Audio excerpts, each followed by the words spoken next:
Hello and welcome to AZ in the Circle, Arizona Softball Podcast. This is our season finale, episode number 22. We got a super special guest star here, Coach Madison Hackbarth, the head coach at Central Arizona JUCO College, and that just qualified for the postseason. So, Coach Hackbarth, thank you for being here.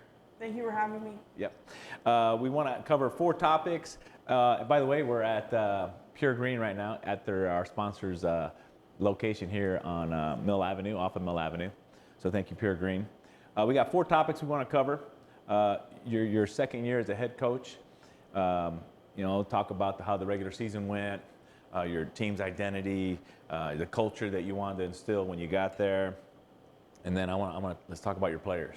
Your freshmen, your sophomores, your pitching staff, your coaching staff, and then we'll take a break to hear from our sponsor, Pure Green, and then we'll come back. And, I think that Coach Maddie will ask her about, as a head coach at the junior college, she has to recruit on the front end to get players there, but she also has to recruit on the back end.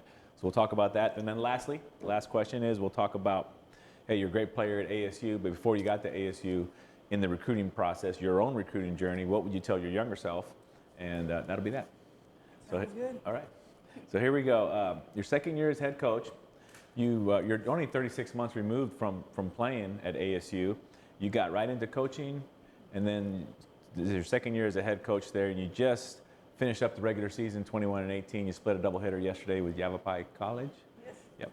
And then where does that put you guys into the postseason? Can you explain that with the Division I, the Division II JUCO? Yeah, so ACCAC is what our conference is, and it's D1 and D2s, all JUCOs in Arizona. And postseason gets broken down at the end. D1s and D2s will split.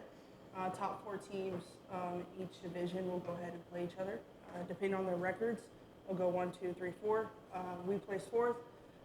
So believe way it's going to go down this next Friday and Saturday is 1 and 4 will play each other, 2 and 3, and then winners and losers will end up playing each other. There'll be a team out Friday, and then going into Saturday, whoever hasn't been beaten yet, they'll have to get beat twice in order for that team to win a regional. After that, you win the regional, you go to nationals, which is in Alabama. So Oh, that's great. it's a good time. Looking forward to it. I think right now we're playing good ball. I know that we've split a lot of games and series this year, but I think right now we're getting hot and get hot at the right time, and I'm excited for what postseason has in store for us. Yep. And then speaking of getting hot, 21-18 finish the season. Chance to go. You win your next week. You win your regional. You get a chance to go to Alabama for the nationals. Through all that, have you seen your team take on an identity, maybe identity that you wanted, or sometimes it's just the identity that they've created for themselves? A little bit about their identity right now. I think our identity has been different, honestly, every week, and that could be a good or bad thing. I think it's a good thing. At the end of the day, we like to have fun. That's been a big motto of ours, is to have fun, and we put a lot of it in the girls' hands. What do your standards look like, your goals, and what are the actions that we're going to take moving forward to accomplish those things? But I think the biggest thing for us has been our energy. Keeping our own energy, don't let anything that we cannot control affect our energy. But I think the biggest thing for us moving into getting done with our regular season now into postseason is, I would say, kind of the underdogs. We're the 4th seed that's going into the regional. That's not usually what Central is. We're usually 1 or 2. That's kind of been the history in the past couple of years. And so I would say definitely going into postseason, we're the underdogs. Yes, we split this last weekend, yesterday actually, and the scores, you go look at them, they're a little crazy. We lost like 16-5 first game, and second game came back and won 24-7. So it's crazy, but that's JUCO ball in my opinion. It's a lot of fun, but I definitely think as an identity aspect, we are the underdogs going into postseason, and I'm excited. I love having a target on my back as a player, as a coach. I always tell my players to play with a chip on their shoulder. You represent Central, and there's a lot that goes to that name: tradition, legacy, winning, powerhouse. And yeah, so I definitely think underdog would be a good word to describe what we got going on right now. Good. And then, Coach, when you came into Central Arizona as a head coach, did you have an idea like, hey, this is the winning culture that I want to instill in the team. Where are you in instilling that culture? And what is that? What would you say defines that winning culture? I definitely think Central has that identity to it already, just given past history, just of the teams and the players that have been there, but also the coaches. I mean, Kendra, Sandra at GCU, they've all been there. My AD, she coached before me. So the winning culture has always been attached to Central. And I think everybody in Arizona ACCAC conference knows that. Always love carrying that. I mean, I feel like I carry myself every day as a winner. And to instill that into my players has been huge. When I go recruiting and stuff like that, I look at a lot of different things. And then when you get onto my field, we create practice to be really hard. Created for failure, so that way you can have this burning desire to win and to be successful and to get better. I think as a player, Coach Ford instilled in me to be a 1%er. Do everything 1% more, do it what other people don't do, and I think I've carried that into my program, and I think Central has always been that. And so for me, it's nothing new. What the tradition comes with Central is winning, and so I think the way I carry myself and what I put into my program is what Central's been about this whole time, and I think it was a perfect fit when I applied for the job, knowing who I am and what I bring and what I want to continue to just bring in general to the sport, grow it, all that kind of fun stuff. And so I think that it's just kind of a given with Central, and just to be able to be a part of it and have the opportunity to grow it and even bring it back, is huge. Have you found, since you're just 3 years, 36 months away from hitting bombs at ASU, that your players will be like, wow, that's a really good player there. I'm going to listen to what she says. Do you see a quicker buy-in to what you're saying? Yeah, yes and no. I think when I first got out, I had that identity still as Maddie Hack, right? I still kind of get it a little bit. But now moving out of player to coach, I want to make sure that I have kind of like that boundary where people take me a little bit more serious. And I do know what I'm talking about. And I think that my players respect me in that aspect of that. I've been in their shoes, I've failed, I've succeeded, and I can be vulnerable with them and let them know how I failed and that I've done this or I've done that, and show them that hard work is what's going to get you there. And I think, the image and the brand that I built for myself as Maddie Hack has definitely helped me in coaching with my players, recruiting, just in general, and bringing that awareness back to Central, and kind of just having that experience as Maddie Hack and the brand that I built and the image that I built for myself has definitely helped carry over into my coaching career, whether that's just being a coach in general to the program, but really with the players, knowing that they've seen me be successful at the highest level, and that I'm not going to set them up to fail. I'm going to set them up for success. And so just kind of building that trust and that respect has been a big part of Maddie Hack and being a coach, and kind of building that relationship with the players has definitely helped. So yeah. Good. And you did say something that I liked. You said practice, you set it up super intense, super hard, so they tend to fail, but the idea is you're setting them up so they don't fail because they work through that, and if they can experience that and work through that in practice, come game time, it'll make it happen. Yeah, so I definitely think, in the fall, we make it really hard. Really, really hard. If we set up our schedule just like a D1 Power 5 schedule would be. You have lift, conditioning, every day. You have practice, you have study hall, you have classes. You have to find time to eat, you have to find time to get in the training room, extra work if you want it, and kind of find that balance. Sleep is huge, and so just kind of getting them ready for what they're going to get in 1 to 2 years, right? And our fall is really hard. We play all the big dogs. We play ASU, we play GCU a couple times, we go down and play U of A. Last fall we went and played UTEP and another JUCO down there. We went to Western Mexico and played another JUCO as well. So we set it up. We play all of the high caliber travel ball teams in Arizona. We play them at home, so that way those kids can come out, and that's a recruiting thing for me too. We'll get a couple teams out there. We'll have them play each other in the middle. That way we can recruit. And yeah, a lot of competition. We make it really hard, so that way when conference does come, it's a little bit easier. Their bodies and minds are ready for it. And so yeah. Good. And then now we've talked their identity, the culture, you. Let's hear about some of your players, your coaching staff. I want to hear about Coach Micaiah. Micaiah? Okay. Coach Micaiah and Coach KG. I know Coach KG works with the pitchers, and then Coach Micaiah works with the defense, and everybody hitting from the left side. So how has that been, having a staff and delegating to them and having them run their thing? You know, it's been huge. I feel like my first year as a head coach, I was very hands-on and felt like I needed to do everything. Whereas this year, my staff has helped me out a lot, where I can just delegate and I can just be a head coach, where I get to just observe, build relationships with my players, and kind of just sit back and relax, get through the office work, right? All that fun stuff. Yeah. But yeah, no. Coach KG and Coach Kaya, they both played at Central, and then Coach Kaya went on and played at Coastal Carolina, and she just graduated, and it's her first year coaching. I've heard of many great things about her, and so gave her a phone call over the summer, about a week or two after, offered her the position, and she moved down here from Washington.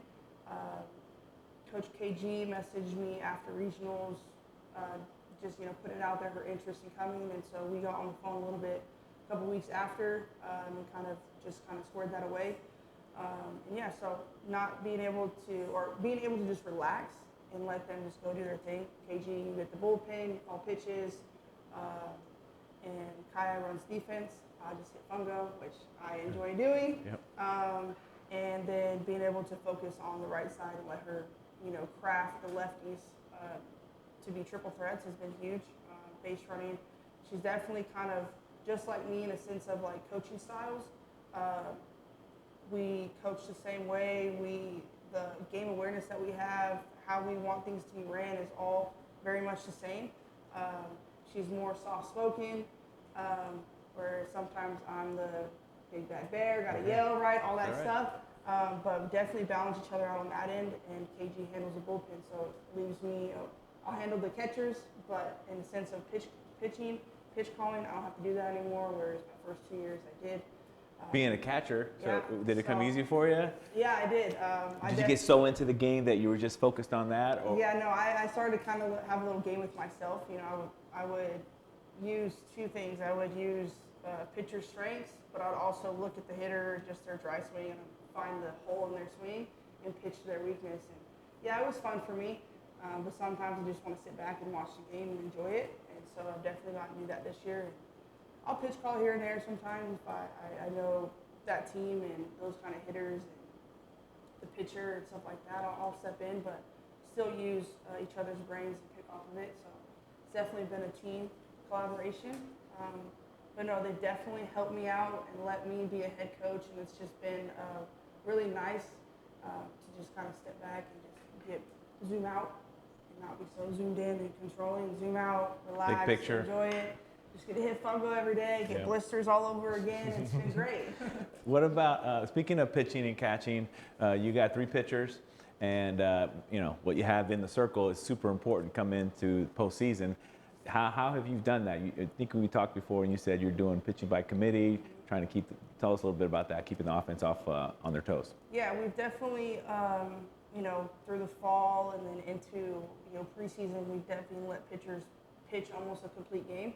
And we've kind of ran into, with having a smaller staff, them being more fatigued, not being able to go, past the first inning sometimes because their bodies just aren't ready for it. And so moving into, after the rough part of our season, all of March, we decided that we're going to go ahead and now getting closer to postseason and playing all the D1s. We're going to pitch by committee and not let their offense get comfortable and let them have big offensive innings where we're kind of like domino effect on defense. And I think that's been huge. And I think our pitchers have enjoyed it.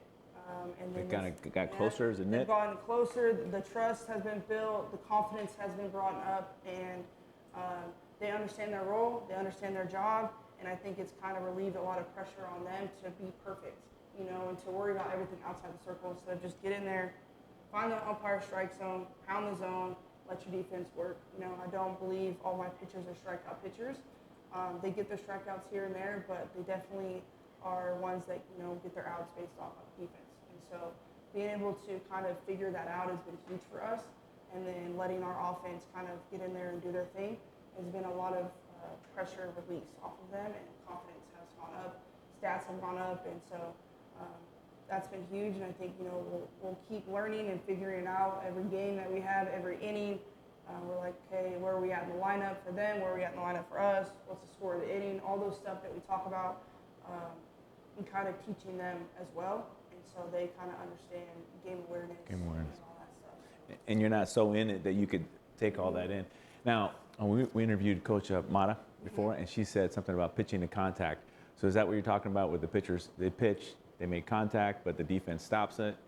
They're not necessarily going off for all the strikeouts all the time, but hey, can I get them to hit a ground ball or a pop fly and let the defense do their job? Yeah, and just kind of understanding, having that conversation with that pitcher today, like what's working, what's not working, what percent are you at today? Okay, well, we're not 100% today. All right, we're going to let the defense work. Understanding the umpire strike zone. Umpires aren't perfect. Coaches always love to, complain about the strike zone. But then you go back and look at them and you're like, oh yeah, so maybe that's not the same, right? So we definitely think about all of that, and we put into consideration, have that conversation, prepare them for the game, and we just let it work. And if it's not working, then we go to the next person and we sit down, have another conversation with them, and just kind of get them to start accepting things and seeing things at a bigger picture instead of my defense made another error, the umpire's not calling strikes, all these things that can get so caught up in their head, and we just kind of keep it into just what's going on right now. This is what's going on, and so some days you got to drop a pitcher, I need you to get the ball in the air and on the ground. Defense, make a play. Good. Right, so it's just a big conversation that we have.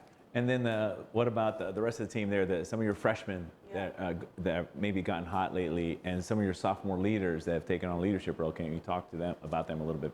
Yeah. So all my sophomores that came back, they all last year were fighting for a spot. They're all fighting for a spot. My sophomores that graduated last year were pretty much all starters from wherever they came, and they've kind of led and shown them, freshmen that are now sophomores this year, what it takes to be on the field. So every single sophomore that I had were fighting for a spot.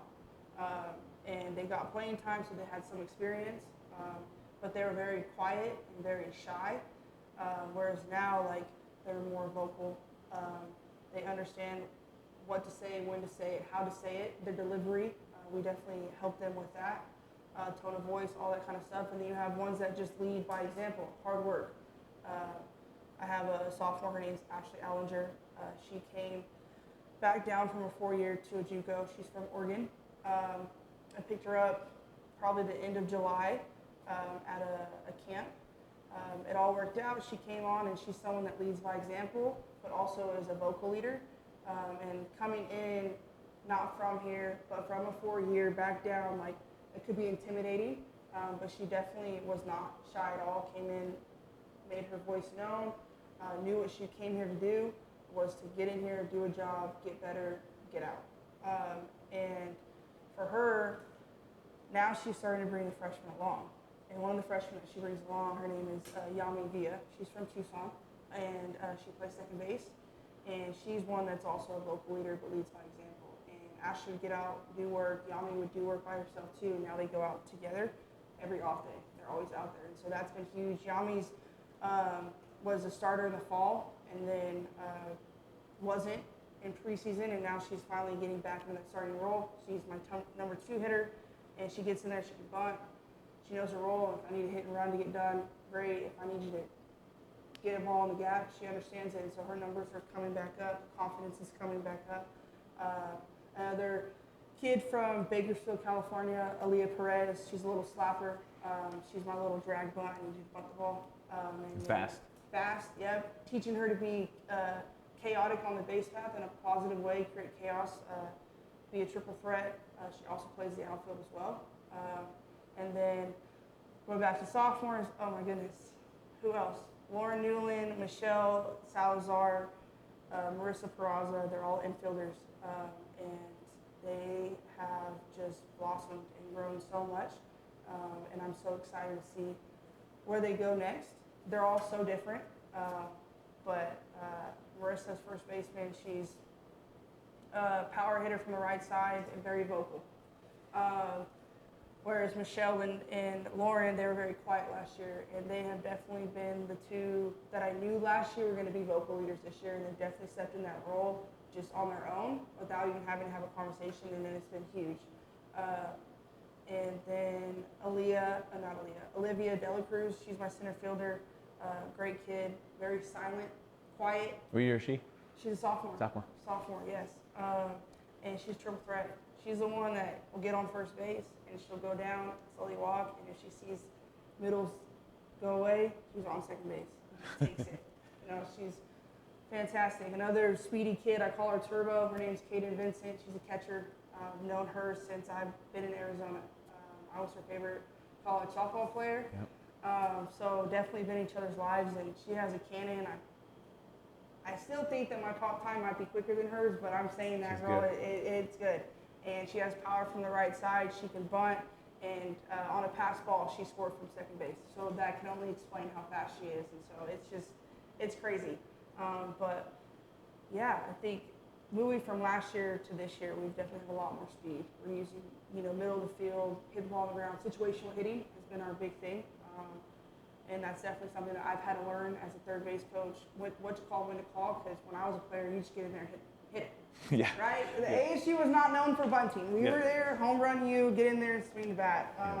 So that's definitely something that I've leaned on, my friends that are at the next level. When do I call this? When I go watch GCU play, I'm always watching. All right, what's the score? What inning are we in? What are they doing? Create chaos. Yeah. That's great. Well, thank you for that recap on your players. Yep. And we're excited to see what you guys do this week coming up with conference. And now we're going to take a break for a word from our sponsor, Pure Green Tempe Juice Bar, right here where we are right now. Now a word from our sponsor, Pure Green Juice Bar in Tempe, Arizona. It's located off of Mill and 3rd Street, just behind Daily Jam.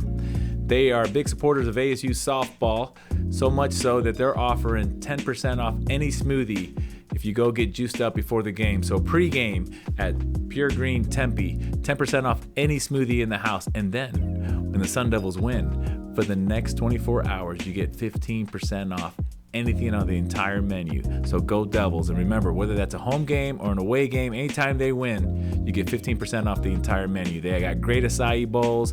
In the morning, they got great avocado toast, great different things. So hey, Pure Green Tempe. And we're back. Thank you, Pure Green Tempe. Now, 2 more questions left, Coach. The third one, as a head coach at a junior college, it seems to me like you're pretty much or becoming an expert in recruiting, because you have to recruit the players that you want to come to your team at whatever time that happens. I love to hear when that happens. If are they a senior in high school? Are they the summer before they're about to start college? And then great, you got them there, and then you're developing them. But then your job doesn't end there. Now you're trying to get them recruited to the next level to go to a 4-year school or whatever career path they want to. So you're really a mentor in their life. You've become one. Tell us how you've been able to manage that. So recruiting-wise, we look at just seniors. In high school, we don't really close it off. You can have walk-ons, find extra money just laying around, scholarships within the school. So we don't really cap it until school starts. But we're always looking seniors. It's hard to move into juniors just because you don't really know what's coming, who's going to come back, all that kind of stuff. So I go year to year. But I mean, my emails, I'm getting emails from kids that are, sophomores in high school. So, but no, we go seniors. We don't cap it off at any point, and we start recruiting. I mean, we get visits, so it's a little bit different for JUCO. We get to have kids come on campus, show them around, but they also get to practice with the team. So I like that aspect of it because you get to be a part of the team, what we already have going on, what we're building. And kind of see how you fit within the mold at that practice. You get to see what our practices are like. You get to see the coaching staff in action. We're not going to change the way that we coach or anything like that. When we have a recruit on campus, we're going to be transparent. We're going to be us. You're going to get the full picture. And then we obviously, if we already know about the kid, they'll usually leave with an offer. Or we'll get back on the phone with them, a week or 2 later with an offer. And we kind of leave that up to them. I always tell kids when I offer them, even if it's a no, please call us back. You're a part of my life now. I would love to know where you end up so I could cheer for you, follow you along your journey. Yeah. And if anything, falls short or doesn't go through, just know that you can always call me and we can figure something out. Definitely, again, going back to, the first couple questions, the image that I built, it's kind of been helpful, that kids want to come and play for Maddie Hack, but in all honesty, just the tradition that Central has, people want to come and play for Central. And so that's been a blessing, and it's kind of made my job really easy. A lot of kids that I've recruited have came from camps. Your camps? Yeah, my camps. So we try to do our best to host 2 camps, one in the middle of the fall, and then we'll host one in January. And kids from Arizona, kids from out of state, they'll come, and my job, I feel like at that point, is at least to try to get one kid to commit from that camp. We'll offer them to come back and practice with the team and get them on campus to see a little bit more. And but no, camps, and then I have, GCU, Mata from UTEP, other people contacting me, hey, you need to jump on this kid, whatever. Sometimes I feel like, excuse me. Yeah. Some water. Sometimes you feel like you're probably a farm system for them? Sometimes I feel like I'm the middleman, which is nice because at the end of the day, like JUCOs are just a stepping stone. Whether that's, and sometimes it's just a stepping stone for me too. One day I do want to be at a Power 5 school. But I think, I have those coaches that are reaching out, hey, show me this kid. They'll invite me out to the camps that they have, so I'll get to go and watch, and I'll be on the field watching, so it's more recruiting for me. And so being able to have those kind of connections has definitely been really good. And then, like I said, we have all the travel ball teams come out in the fall, and so I get to watch, and they'll send me their schedules. I'll get to talk to them after the games. And so a lot of it has been getting them out to Central and then building connections with coaches. And those coaches are reaching out to me, with other players in the organization. Hey, you should jump on so-and-so. So recruiting, I'm very thankful. It's been easier for me just based off of the connections and the networking that I've done, and the awareness and attention that I brought to Central has been really easy. And then moving on, having them move on to a 4-year. On the back end of it. The back end of it has been huge too. I have coaches that'll reach out via email and they'll tell me exactly what they're looking for.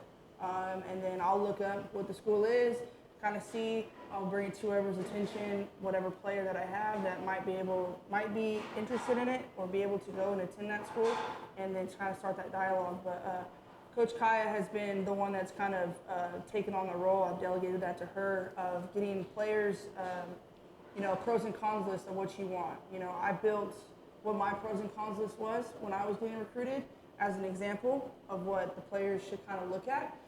They come up with it, and Kaya gives them a deadline. And then after that, they come up with a list of schools that they can see themselves going to or that they're interested in. And then after that, they mock up an email, and Coach Kaya goes over that, and then they started sending those emails out to all the coaches in those schools that they're interested in. And then the assistant from that coach usually reaches back out to the player, and then the head coach has been reaching out to me. We get on the phone, talk about the kid. I kind of talk about the kid one, and then I kind of ask them, like, what's your timeline on this? How interested and engaged are you on my player? Just so we can kind of speed up the process. Don't want to waste anybody's time. And so that's been huge. And the coach probably appreciates that, right? You're direct, ask the question that needs to be asked. Yep. At the end of the day, it's a business. As much as we don't want to say that, it's a business, and we think even more now for players than it is for coaches. It's at the end of the day, you don't want to waste anybody's time. And so the 3 years that I've been at Central, all the players that wanted to go and play on have gone. Great. To a school that's allowed them to do their major, because a lot of kids that come to Central want to be nurses, get into dental, all those amazing, great things. And so a lot of schools at the next level just want you to be focused on softball, and will say, okay, well, you can do that afterwards. But they've gone to a school that's allowed them to continue on their degree. All their credits transfer. The program that they go to is great, and my favorite thing is that they've all started. Awesome. They've all started, and so that's been a huge thing. And then if they don't want to go and play, we make sure that more schooling or a job, help them with a resume, all that kind of stuff is all lined up. Financials, everything that life is when Yeah. you get done with playing, we make sure that they're ready for that. So you've been a super important part just in your short time there, getting the young student athletes recruited and then helping them back. So have you found already that you got this great relationship with them and they're out of softball or they're in their dream school? Or how's that been? Has that been rewarding for you? Yeah, it's been really rewarding. It's been the biggest reason why I got into coaching. Coach Ford was that for me.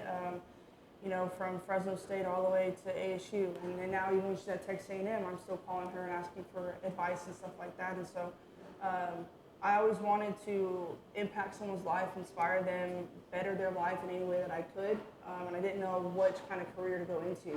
And when I got to finally get coached by Coach Ford, it was after that first practice, like, yeah, I'm going to coach. Okay. And so, being able to get into that right away has been huge. But I mean, my part-time year, my first time at Central, I was catching bullpens. So like I was building relationships with the catchers, the pitchers. I was still wanting to play, so I was still staying very active. I'd get in there when we're, you know, having hitting. I'd get in there and hit with them. So that was fun. And then, you know, I have players that graduated from Central that still come to watch our games. They say hi, they FaceTime me. And so being able to they want me a part of their graduations, they want me to come watch them play, all that kind of stuff. And it's been very rewarding to know that my intentions of getting into coaching, it's all paying off. So it makes me feel good at the end of the day, like I'm doing the right thing. Good. It makes me feel good.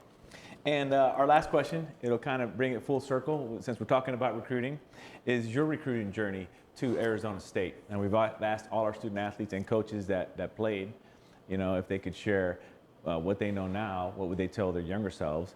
In your situation, you went to Arizona State, and before we hear your recruiting journey, I just want to we're just going to recap 1 year, your 2021 year, your last year.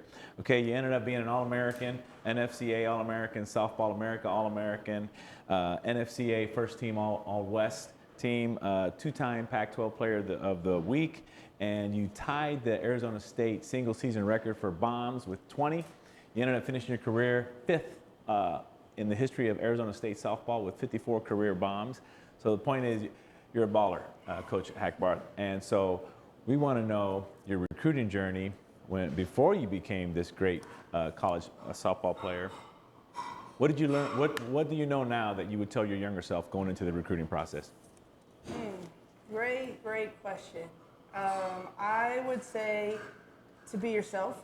That's something that going through college softball was figuring out who I was, and then after graduating was who I was going to be outside of the field, off the field. So I definitely think my recruiting journey, I had a lot of attention to myself. I worked really hard at a young age. I was on teams that were down in LA every weekend and got to play on the best fields and had all the college coaches there. I mean, I was 8th grade playing in an 1800 team, and I go out and catch, and I'm like, these are a lot of big name coaches out here. Don't mess up, Maddie, right? And so for me, my first ever visit and offer was to Oklahoma. I had a full ride. I was 14. I was like, I have no idea what I want to do. I can't, you know, gave me 3 days to make a decision. I was like, yeah, my decision is a no right now because I have no idea. So at that point, I'm like, all right, Maddie, this is serious. We got to figure this out. So I sat down and made my pros and cons list, what I want out of college softball, what the sport I wanted, you know, what that looked like as a program at that school, and still didn't know, you know, right? I didn't know what I wanted to do until I got to ASU, but my first commit when I was a sophomore was to Notre Dame. And not a lot of people know that. Some things kind of fell short, and that next week, I got back home. We was in Colorado when I decommitted, and that next week when I got home, I went on like the 4th unofficial visit to Fresno State, which is where Coach Ford was. Committed on that, and then going into my freshman year, she had left to come to ASU. So I stayed at Fresno. I enjoyed my freshman year off the field. On the field, it wasn't the best. Back then, there was no transfer portal. You had to go and appeal your letter and all this and that, and you know it took about over a month to finally get like fully released. And that's a whole different story. And then I finally got to come and be on a visit, and before I left, I was like, yeah, where do I sign? Go ahead and Right. send it. I'm gonna sign it right now. I'm coming. And what's crazy about it being at ASU, when I was a kid, all the gear that I wanted to wear was ASU, and I know nothing about ASU, didn't know anybody at the softball team, didn't know football, none of that. And I was like, yeah, no, I want the ASU stuff. I like that. It's cool. That's mine. I'm gonna wear it. So committed, came 2017 fall. Had no idea what I was getting into.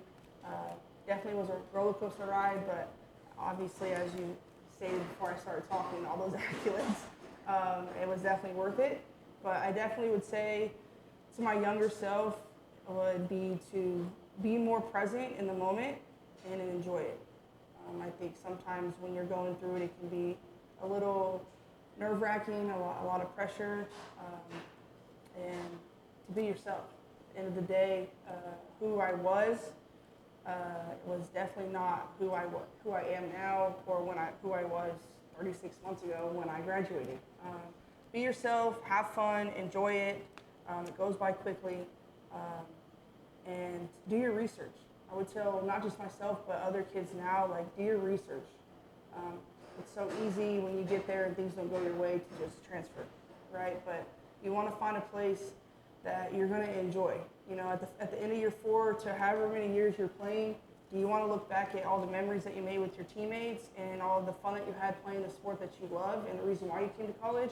Or do you want to think about how many times you're in the transfer portal having to recruit yourself and put your name back out there, right? Like, you know, and that's something that's huge. So I would tell kids, do your research, really figure out what you want to do, and be yourself and enjoy it. It's good. Yeah, Coach Hackbarth, you said your catcher that you were her favorite player. We also have fans that have been your favorite player. We got one, Lori Ortega, that she's a big fan of yours. She said, hey, make sure you let her know that I'm the #1 fan. I'm like, okay. Yeah, no, yeah, she definitely, I do know her. Yeah. She comments on all my stuff that I post. It's great. No, I love it. It's Yeah. definitely something that I didn't know that I was going to ever become.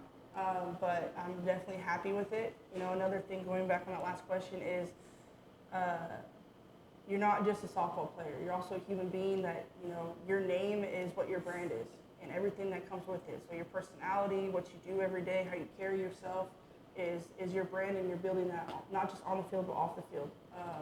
And if you focus on that and you have good intentions behind it, everything that you want in life is going to come. Amen. Well, Coach Hackbarth, thank you so much for coming on the show. It's our season finale. What a great way to end it with a great coach, a Sun Devil as well. So we wish you a ton of luck this in the next couple of weeks. Hopefully you get to nationals. And thank you all our listeners and viewers out there. I really appreciate you guys tuning in this season. And we wishing all our student athletes a great summer, have great summer ball. And we were able to share 22 stories this season, and we love to come back and hear how the summer went and share the great news about being signed or committed. So thank you, Javier with AZ in the Circle, Arizona Softball Podcast.